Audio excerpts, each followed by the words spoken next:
O Brasil poderia ter usado toda a renda do petróleo que ele acumulou aí ao longo dos últimos 10 anos para ser uma potência energética, inclusive em forma de energia renovável. E não foi.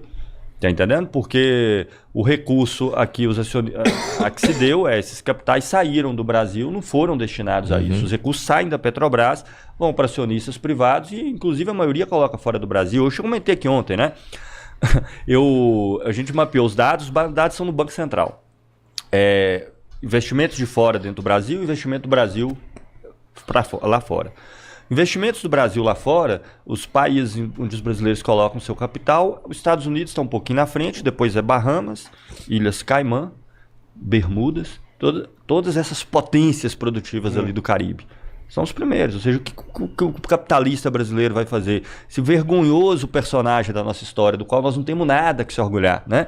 Alguns países do mundo, na sua história, têm até alguns capítulos da história da sua classe dominante que eles podem se orgulhar.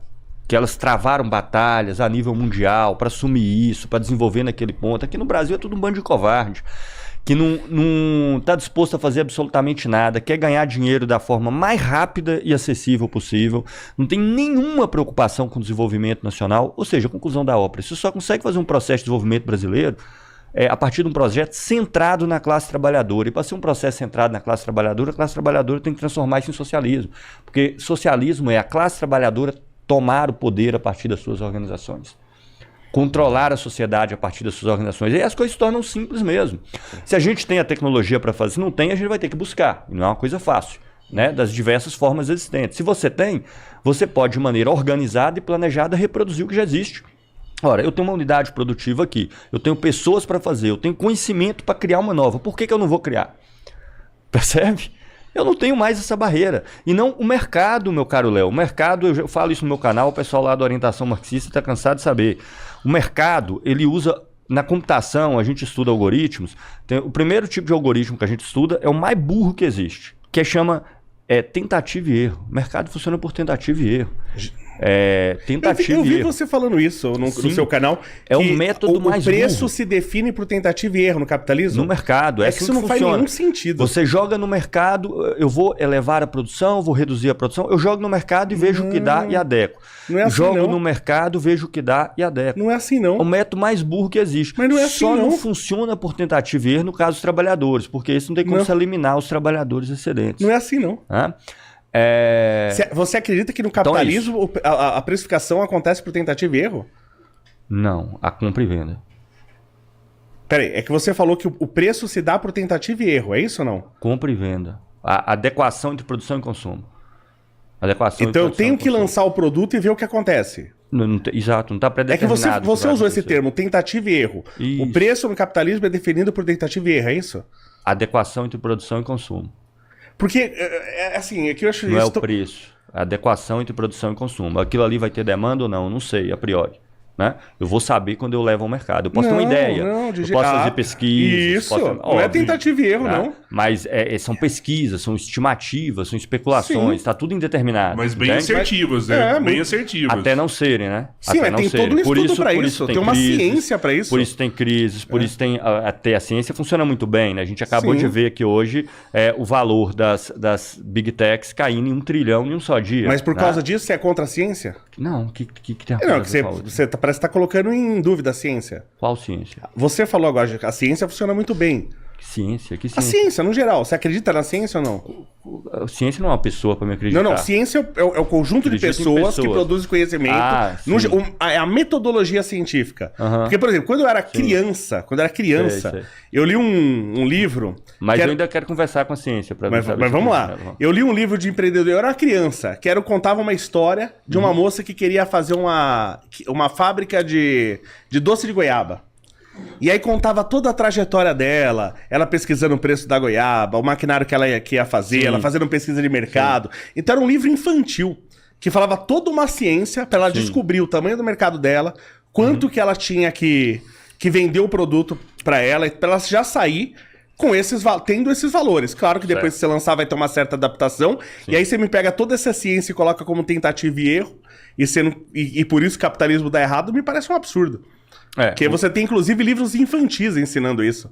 Claro, você pode fazer projeções, são projeções. Elas podem ter validade ou não, muitas vezes tem.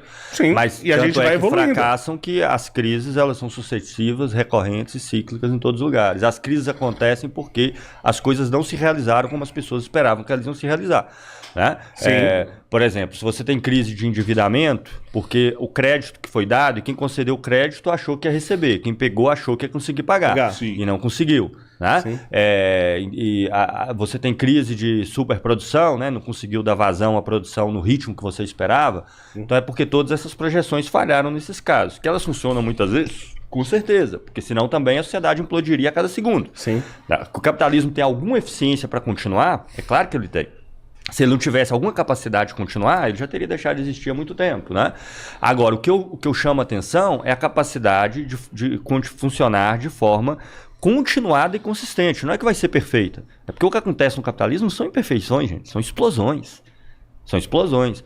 O que aconteceu em 2008, por exemplo, muita gente não tem dimensão. Né? Não tivesse ocorrido ali injeção de dívida por meio do Estado de bilhões e bilhões e bilhões, que ia jogar o problema para frente, tá? Não acho que o Estado resolveu o problema, mas se não tivesse feito isso, não teria, inclusive, refrear um efeito cascata de demissão e de falência em proporções colossais. Então, mas a crise de 2008 aconteceu principalmente porque os agentes estatais dos Estados Unidos, que eles eram pagos para verificar se as precificações estavam certas, para pegar. Eles não estavam fazendo o trabalho deles. Não, cara. Todos os problemas do capitalismo parece que é localizado, mas envolve toda a sociedade. Mas por que todos os países, por exemplo, você pegar a Alemanha, você pegar a Coreia, sempre que eu tenho uma divisão entre socialista e capitalista, sempre o país socialista afunda e o capitalista cresce. Como aconteceu na Alemanha, como aconteceu na Coreia. Por que sempre acontece isso? Não sei de divisão entre socialista e capitalista, não. A Coreia não tem a Coreia socialista e a capitalista? Não. A Alemanha também não tem. A Coreia do Norte, para mim, é um país em transição para a Idade Média. A Venezuela... A Coreia popular não é socialista. A Venezuela transição para a Idade Média. Assim e a Venezuela? Isso, cara. A Venezuela está ali operando, a gente comentou aqui ontem, as empresas petroleiras venezuelanas operando com capital russo. Que você definiu bem o socialismo agora. Transição para a Idade Média. Os empréstimos chineses foram fundamentais na quebra da Venezuela. Eu expliquei que hoje, na minha opinião, é um elemento central da quebra da Venezuela. Mas a Venezuela é socialista? Crédito chinês, sob nenhuma hipótese. Nunca não foi. É também? Até 2006, o Chaves nunca tinha usado a palavra socialismo nos discursos, nos panfletos, nem nada. Ele já era presidente há 8 anos. Até 2006, a palavra socialismo nunca havia aparecido no discurso de Chaves. O Maduro é capitalista. Chaves era parecido com a figura que vocês entrevistaram aqui esses dias. Ele pode até me xingar, mas é uma interpretação minha, tá? O Rubão? Isso, uma figura nacionalista. O Chaves é o Rubem Gonzalez. Futuro presidente do país aqui é o Rubem Gonzalez. Então a gente vai ter Isso. A visão do Chaves era... Quando chega na Venezuela, muito parecida com a dele. Uma figura nacionalista. Depois, pelas dificuldades que ele teve em atritos com os Estados Unidos, escolhas que ele fez, ele utilizou esse termo socialismo do século XXI como propaganda, né? E praticamente quebrou o que há de mais capitalista que se possa imaginar, crédito chinês, pegando empréstimo para fazer uma série de coisas na Venezuela, mas a partir de empréstimo associado ao petróleo. O que acabou com a Venezuela foi o capitalismo, né? Então. Foi o capitalismo. A Venezuela enquanto um sistema capitalista que sempre foi, afundou com as suas especificidades. Assim,